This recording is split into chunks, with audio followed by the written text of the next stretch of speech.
ሰላም ሰላም እንዴት ናችሁ? ሁሉ ሰላም በውስጥም ከሀገር ውስጥም ከሀገር ውጭም ያላችሁት ወንድሞቼ እንዴት ናችሁ? ይህ ሪል ሾርት ኒውስ ስሪ ነው። እንግዲህ ሰዓታችንን ጠብቀን ዛሬም ወደ እናንተ ከሀገር ውስጥም ከሀገር ውጭም አሪፍ እውነተኛ ሀቀኛ ትክክለኛ ዜናዎችን ይዘንላችሁ መጠናል። እኔና ናኦድ ነኝ ከዜናዎቹ ጋር። ዛሬም እንደተለመደው የቀን 26/07/2017 ዓ.ም አዳዲስ ዜናዎችን ይዤላችሁ መጥቻለሁ። ከዛ በፊት ላይ አካውንቱን ላይክ፣ ሼር፣ ሰብስክራይብ በማድረግ ቤተሰብ ሁኑ ላለሁኝ።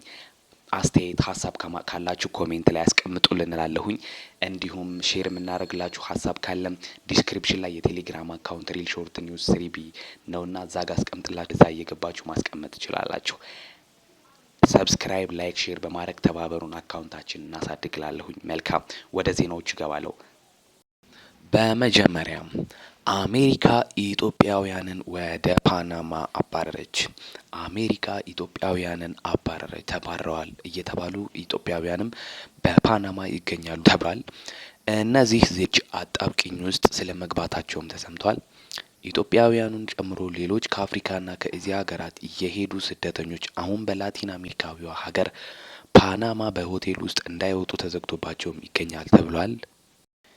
እንግዲህ ኢትዮጵያውያኑን ጨምሮ ሌሎች ከአፍሪካና ከእስያ ሀገራት የሄዱ ስደተኞች አሁን በላቲን አሜሪካዊዋ ሀገር ፓናማ በሆቴል ውስጥ እንዳይወጡ ተዘግቶባቸው ይገኛልም ተብሏል።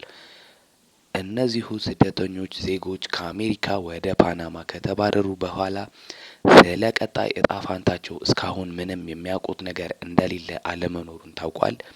የፓናማ መንግስት በበኩሉ ቀደም ሲል ከአሜሪካ ሰነድ አልባ ተብለው ወደ ሀገሪቱ ከተባረሩት 299 ስደተኞች ውስጥ ከ190 በላይ የሚሆኑ በፈቃዳቸው ወደ ትውልድ ሀገራቸው መመለሳቸውንም አስታውቋል። የፓናማ መንግስት ኢትዮጵያውያኑም ወደ ሀገራቸው መመለስ አሊያም የሚቀበላቸው ሶስተኛ ሀገር ከተገኘ ወደዚያ የመሻገር እድል ነው ያላቸውም ተብሏል። እስካሁን የሚቀበላቸው ሀገር እንዳላገኙ ታውቋል። ይህን ተከትሎ አጣብቂኝ ውስጥ መውደቃቸው ነው የተሰማው። በመቀጠልም የእድሜ ልክ ጽኑ እስራት ተፈርዶበታል። እንግዲህ ድርጊቱ የተፈጸመው በትግራይ ነው። ባለቤቱን የትዳር አጋሩን ድል ባለ ሰርግ ደግሶ አግብቷት ሲያበቃ ከቀናት በኋላ የገደላት ወንጀለኛ ግለሰብ በእድሜ ልክ ጽኑ እስራት እንዲቀጣ ተወስኖበታል። የግድያ ወንጀሉ በወርሃ ጥቅምት 7 2017 ዓ.ም በወቅሮ ከተማ ነው የተፈጸመው። ሟች ሙሽሪት ሊዲያ አለም እሁድ ተድራ ሐሙስ ባለቤቷና ሙሽራው በጭካኔ ተገድላለች። እንግዲህ ገዳዩ ወንጀለኛ ግድያውን ፈጽሞ ወዲያው ለፖሊስ እጅ መስጠቱ ለሪል ሾርት ኒውስ የተናገሩት ቤተሰቦቻችን አስረድተዋል። እንግዲህ ገዳዩ ሲከታተል የቆየው ምስራቃዊ ዞን ማዕከላዊ ፍርድ ቤት ዛሬ መጋቢት 25 2017 ዓ.ም ከ6 ወር በኋላ በዋለው ችሎት የመጨረሻ ውሳኔ አስተላልፏል። ፍርድ ቤቱ በውሳኔው ገዳይ ወንጀለኛው ከሟቿ ጋር በተፈጠረው አለመግባባት በመነሳት ጉሮሮዋን አንቆ በመግደል ከመሞቷ በፊት ሁለት አይኖቿን ጎልጉሎ በማውጣት እጅግ አሰቃቂ በሆነ መንገድ መግደሉን አረጋግጫለሁም ብሏል። ግለሰቡ በወንጀለኛ መቅጫ ሕግ 539 ህዝባር 1 ሀ መሰረት በእድሜ ልክ ጽኑ እስራት እንዲቀጣ ተወስኖበታል ሲል የሪል ሾርት ቤተሰቦች ግበዋል። በመቀጠልም ኢራን ለምን ምስጢራዊ የሚሳኤል ከተሞችን አሁን ይፋ አደረገች? እንግዲህ ኢራን የምስጢራዊ ሚሳኤል ከተሞችን ይፋ አደረገች የሚል ዜና ከስም ሰዓት በፊት ደርሶናል። ኢራን ሚሳኤል ለማስቀመጥ ከምድር በታች የገነባቸው የምስጢራዊ ማቆያዎች በቅርቡ ይፋ አድርጋለች። እስራኤልና አሜሪካን የሚያቃጣ ጥቃትን ለመመከት እንደምትጠቀምባቸው ማስታወቃለች። ከዛሬ ጀምሮ በየሳምንቱ የሮኬት ምስጢራዊ ማስቀመጫዎችን ይፋ ብናደርግ ከ2 ዓመት በኋላ ነው የምንጨርሰውም። ማቆያዎቹ ያን ያህል ብዙ ናቸውም ብላለች ኢራን። አሜሪካ ባለፈው ሳምንት ቦምብ የጫኑ 6 ተጨማሪ የጦር አውሮፕላኖችን በኢራን የመን አቅራቢያ ወደሚገኙ ወታደራዊ መቀመጫዎች ማስጠጋቷን አንድ የሀገሪቱ ባለስልጣን ለሮይተርስ ጠቁሟል። ኢራን ለዚህ በምላሹ አሜሪካ በቀጠናው ያላት ወታደራዊ እንቅስቃሴ የመስታወት ቤት ውስጥ ተቀምጦ ሌሎች ላይ ድንጋይ የመወርወር ያህል ነውም ብላለች። ኢራን ይህን ወታደራዊ መቀመጫዎች በቦምብ ለማጋየት ዝታለች። ወታደራዊ መቀመጫዎች የሚገኙት በህንድ ውቅያኖስ ዲያጎ ጋርሲያ በሚባል አካባቢ ነውም ብላለች። ቦታውን ለሞሪሸስ መልሶ ለመስጠት ሂደት ተጀምሯልም ብላለች። የሚሳኤል ከተሞች ምንድን ናቸው? ኢራን እንዳለችው እነዚህ የሚሳኤል ከተሞች ሚሳኤል የሚዘጋጅባቸውም ናቸው ብላለች። የሚሳኤል ከተሞች የሚለውን ቃል የተጠቀመው የኢራን ወታደራዊ ኃይል የሆነው ኢስላሚክ ሪፐብሊክ ነው። ከምድር በታች የተገነቡ ትላልቅ የሚሳኤል ማቆያ እንደሆኑ ተገልጿል። መጠነ ሰፊና በሀገሪቱ ተራራማ አካባቢዎች የሚገኙ ሸለቆዎች መካከል የተገነቡ ናቸውም ተብሏል። ባለስቲክ ክሩዝ ሚሳኤል ለማከማቸትና ለመተኮስ ይውላሉ። ሰው አልባ አውሮፕላን አየር መቃወሚያ መሳሪያም ይገኝባቸዋልም ተብሏል። የኢራን ኮማንዶዎች እንዳሉት እነዚህ የሚሳኤል ከተሞች ስትራቴጂክ ናቸውም ብለዋል። ሚሳኤል ለማምረት ለማከማቸት ጥቅም ላይ ይውላሉም ተብሏል። እነዚህ ሚሳኤል የሚገኝባቸው ቦታዎች በግልጽ አይታወቁም በይፋ ስለዚህ ቦታዎች ተነግሮ አያውቅም ብላለች ኢራን።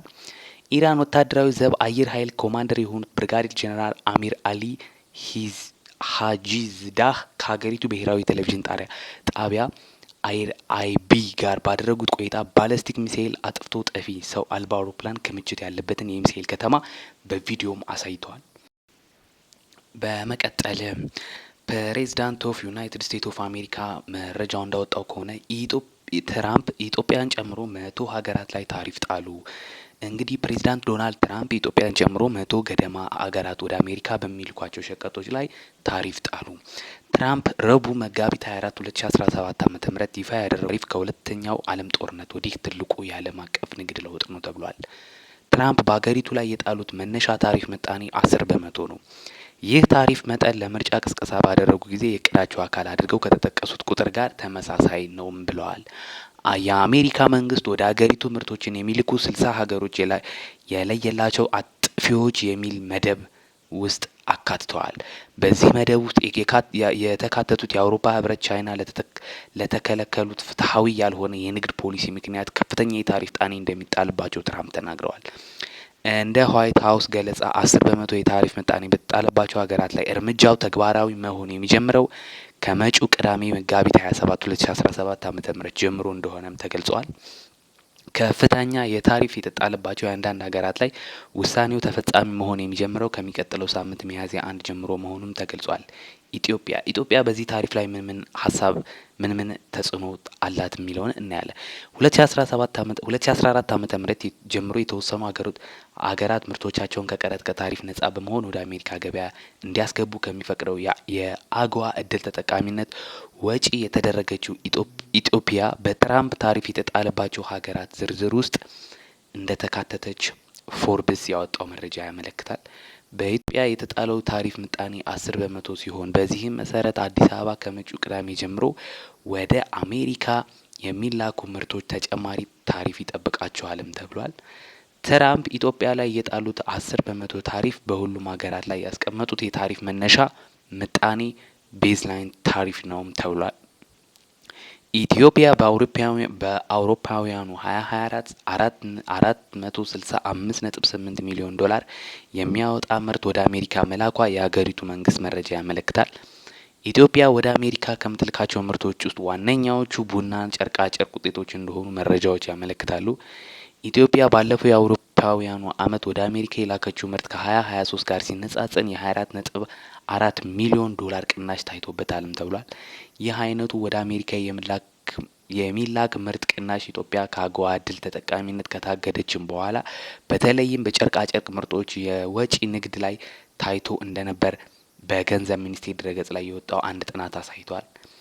ኢትዮጵያ ከአጎዋ እድል መታገዷ 3 አመታት አስቀድሞ 2011 ዓመተ ምህረት ይህን እድል በመጠቀም 246 ሚሊዮን ዶላር የሚያወጡ ምርቶች ወደ አሜሪካ ልካለች። ኢትዮጵያ አጎዋን በመጠቀም አብዛኛውን ትልክ የነበረውን የጨርቃ ጨርቅ ምርትን ነበር።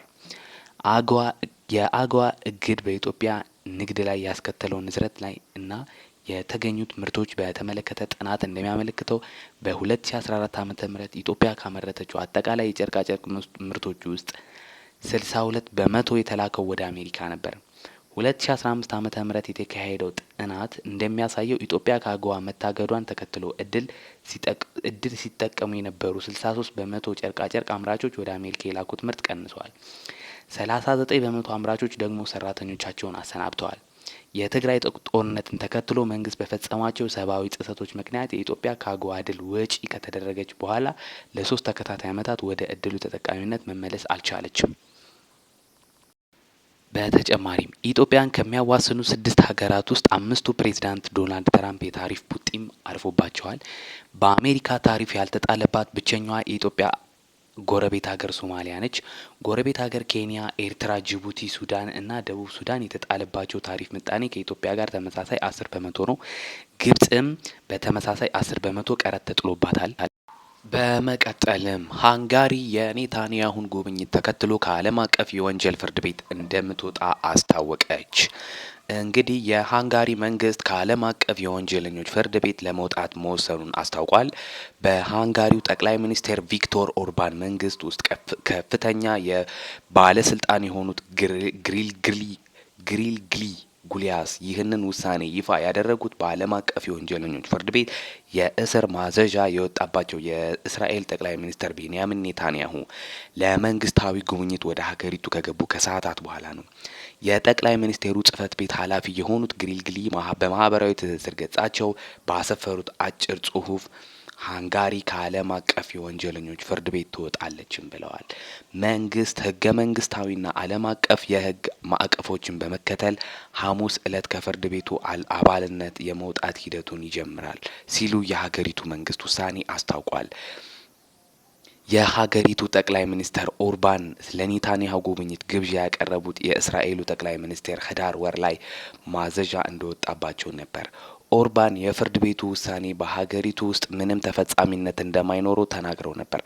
ዓለም አቀፍ ፍርድ ቤት ዳኞች በህዳር ላይ የእስር ማዘዣ ያወጡት ኔታንያሁ በጋዛ ጦርነት ፈጽሟል ለተባሉ የጦርነት ወንጀሎች እንዲሁም በሰብአዊነት ላይ የተፈጸሙ ወንጀለኞች የወንጀል ኃላፊነት እንዳለባቸው ለማመን የሚያስችሉ ምክንያታዊ መሰረቶች መኖራቸውን በመግለጽ ነው። ኔታንያሁ ይህንን የፍርድ ቤት ውሳኔ ጸረ ሴማዊነት ሲሉ ተቃውመውታል። ሃንጋሪ ከ125ቱ ዓለም አቀፍ ወንጀለኞች ፍርድ ቤት መስራች አባል ሀገር አንዷ ነች። አሜሪካ፣ ሩሲያ፣ ቻይና፣ እስራኤል እንዲሁም ሌሎች ሀገራት ፍርድ ቤቱ በግዛታቸው ውስጥ ስልጣን እንዲኖረው እውቅና አልሰጡም። ዓለም አቀፍ የወንጀለኞች ፍርድ ቤት የተመሰረተበት የሮም ስምምነት አባል በሆኑ ግዛቶች ውስጥ በሚፈጸሙ የዘር ማጥፋት፣ በሰብአዊነት ላይ የተፈጸሙ ወንጀለኞች እንዲሁም የጦርነት ወንጀሎች የተወነጀሉ አካላትን የመክሰስ ስልጣን አለውም ተብሏል።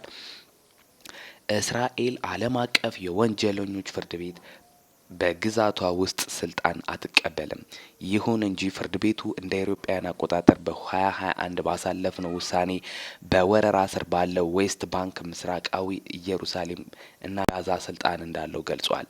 ፍርድ ቤቱ ይህንን ውሳኔ ያስተላለፈው የተባበሩት መንግስታት ዋና ጸሐፊ ፍልስጤማውያን በአባልነት በመቀበላቸው ነውም ተብሏል። ሃንጋሪ ፍርድ ቤት ውስጥ የአባልነት ስምምነት ለመውጣት መወሰኗን በጽሁፍ ለተባበሩት መንግስታት ዋና ጽህፈት ቤት ማሳወቅ ይጠበቅባታልም ተብሏል። ፍርድ ቤቱን ባቋቋሙ የሮም ስምምነት አንቀጽ 127 መሰረት አባልነት የመውጣት ጥያቄ ተፈጻሚነት የሚሆነው ከ1 አመት በኋላ ነው ተብላለች ሃንጋሪ።